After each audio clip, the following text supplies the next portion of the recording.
the spring on the right side is actually broken. These things rust out a lot, so what I did was I went ahead and I got new springs. So once you have the jack supporting the perch, then you need two 19 millimeter wrench.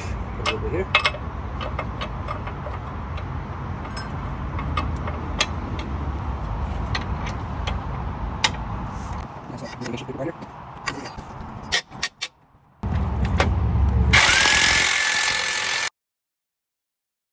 There's more coils to it, the new one.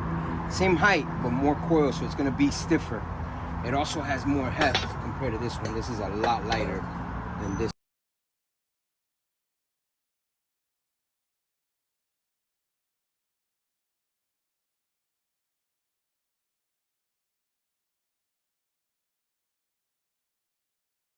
All right, there you have it. So the last thing I'm gonna do is, before I bring it down, I'm gonna go ahead and treat the surfaces that are raw. This is a good practice to get into. So I always keep a couple cans of this around. All right, so this is the one that has the broken coil, and you could clearly see it there. Nuts and bolts. So let's first hit it with a little PD blaster.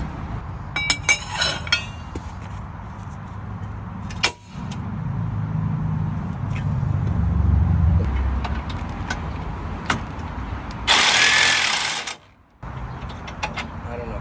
We'll find out now.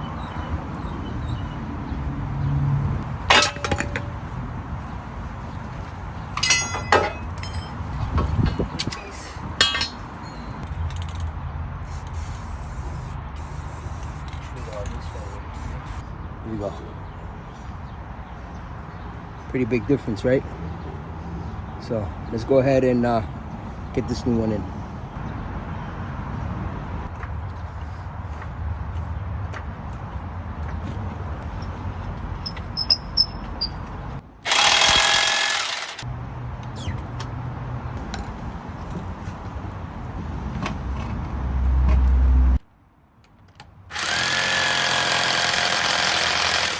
All right, and there you have it. So that's the broken coil there. Go ahead and drop this down next.